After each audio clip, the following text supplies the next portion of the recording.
আপনারা ব্যবস্থা দিন না কেন? এটা হচ্ছে আলিফ মেকআপের স্টুডিওর যিনি কর্ণধার, উনি ভালো বলতে পারবেন উনি কাদের ছবি ব্যবহার করেছেন।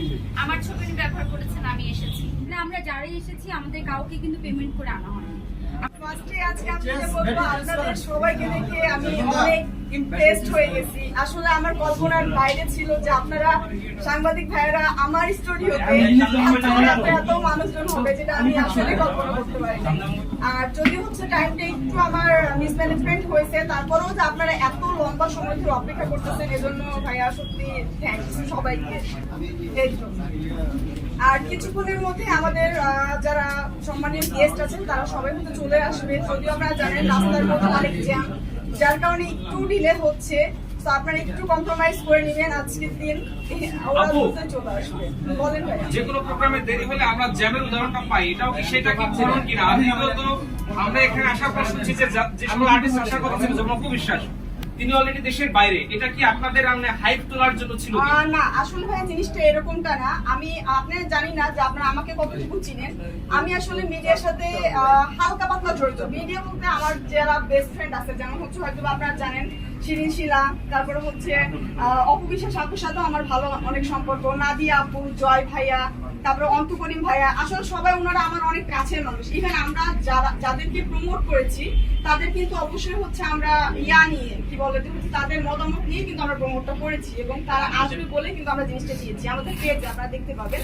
তো হয়তোবা অনেকেই আর কি আজকে নাও আসতে পারে, যেমন আপনি যেটা বলছেন অপবিশ্বাস আপা, মানে আপনাকে আটটায় বলা হয়েছিল, এটা তুমি ক্লিয়ার করলো।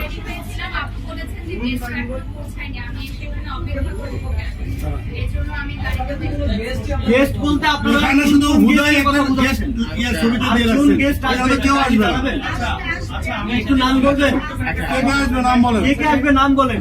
আমি একটু ছোট্ট করে কথা বলতে চাই, আমরা যখন ইভেন্ট করি আপনাদেরকে কিন্তু আমরা অলওয়েজ পাই। একটা দিন যদি আমাদের জন্য আপনারা কষ্ট পেয়ে আলী বাবু, আপনি অ্যাসিওর করেন যে কে কে আসতেছে, এতটুকু অন্তত অ্যাসিওর করতে পারেন যে এই নামগুলো আমরা জানতে চাই।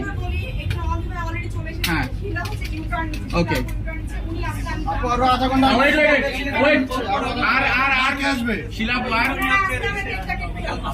তাহলে অন্তু ভাই আর শিলা আসবে, আর তো কেউ আসতেছে না। আর কেউ আসবে না। আর কে নাম বলেন। মানে আমি যেটা জানতে চাচ্ছি যে তারা তো অলরেডি রওনা হয়েছে, এখানে আসবে বলে উদ্দেশ্যে, সেই নামগুলো জানতে চাচ্ছি কে কে আসছে অন দ্য ওয়ে। আর সেই জায়গায় আপনার কিছু করার আছে কিনা, বা আপনি এই বিষয়গুলো নিয়ে দুই পক্ষের কোনো সাথে কথা বলেছেন কিনা?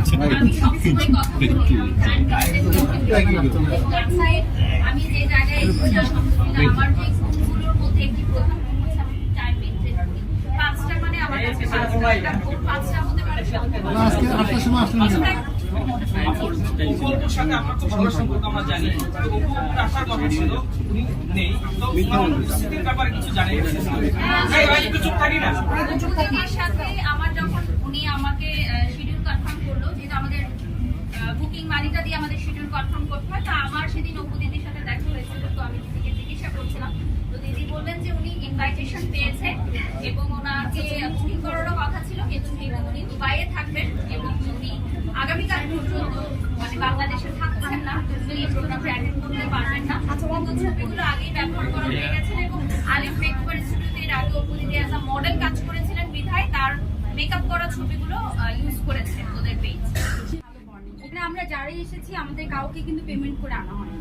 আমরা কেউই টাকার জন্য আসি, এটা একটা ভালোবাসার জন্য এখানে আসি। এটা হচ্ছে তো এখানে যাদেরই আসার কথা ছিল, যাদেরই আমরা দেখেছি যে ইনভাইটেশন কার্ড দেওয়া হয়েছে, সব সেলিব্রিটিরা কনফার্ম করেছিল ভালোবাসার জন্য যে সবাই আসবে। তো এখানে অপু দিদির কথা আপনারা যেটা বলেছেন, অপু দিদিও বলেছিল সে আসবে, কিন্তু অপু দিদি বাংলাদেশেই নাই। একটা মানুষ যদি